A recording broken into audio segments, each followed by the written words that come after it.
Magandang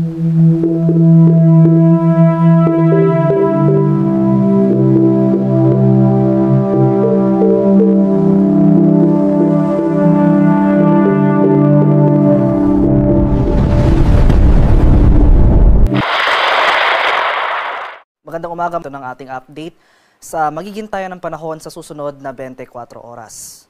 Makikita natin dito sa ating latest satellite images itong mga makakapal na kaulapan na umiiral sa bandang Visayas, Mindanao at Palawan ay ang patuloy na pag-iral nitong Intertropical Convergence Zone o yung salubungan ng hangin mula sa Northern and Southern Hemisphere. Itong ITCZ magdudulot ng mga pag-ulan ngayong araw sa malaking bahagi ng Visayas, Mindanao, pati na rin dito sa ilang areas ng Southern Luzon. Samantala, ito namang amihan ay umiiral sa area ng Northern Luzon, kaya makaranas tayo ng partly cloudy to cloudy skies sa Metro Manila at lalabing bahagi ng ating bansa. At para naman sa magiging lagay ng ating panahon ngayong araw dito sa Luzon, dahil sa epekto ng ITCZ, asahan natin itong mga kalat-kalat na pag-ulan, pagkulog at pagkidlat, sasamahan yan ng sustained na kaulapan throughout the day sa area ng Mimaropa at Bicol Region.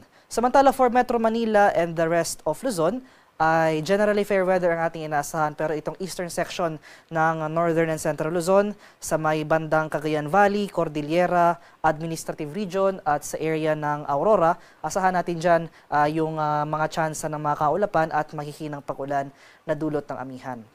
So for Metro Manila and the rest of Luzon, ay generally fair weather ang ating inaasahan ngayong araw. Partly cloudy to cloudy skies. May mga naobserbahan tayong kaulapan dito sa bandang Metro Manila, pero hindi naman natin ito inaasahang magpa-persist throughout the day. So for Metro Manila and most of Central Luzon, nalalabing bahagi ng Southern Luzon, ay nandyan pa rin yung mga tsansa ng usual afternoon to evening na mga rain showers or thunderstorms. Samantala sa bandang Ilocos Region, ay kung may mga pag-ulan man tayong mararanasan, ito yung mga light rains o yung mga mahihinang pag-ulan lamang. Sa area naman ng Palawan, buong Visayas at buong Mindanao, dahil nga nakatutok yung axis ng ITCZ over these areas, ay makakaranas rin tayo ng mataas na tsansa ng mga kaulapan at mga kalat-kalat na pag-ulan. Possibly, sustained yung mga kaulapan at pag-ulan na ito, kaya patuloy po tayong maging handa at alerto sa mga banta ng flooding at landslides, lalong-lalo na kung tuloy-tuloy at malalakas yung mga pag-ulan na ating mararanasan.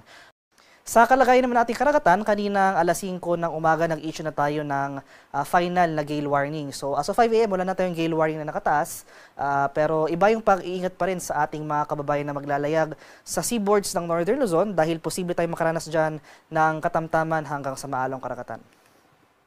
At para naman sa ating 4-day weather outlook, so ito yung ating inasahang panahon sa mga sunod na araw. So sa kasalukuyan, wala pa naman tayong minomonitor na low pressure area o namang sama ng panahon within the Philippine Area of Responsibility. Sa loob ng PAR, maski sa labas ng PAR, wala po tayong minomonitor na low pressure area. So nananatiling maliit yung tsansa na magkaroon tayo ng bagyo within the PAR within the next 3 to 5 days.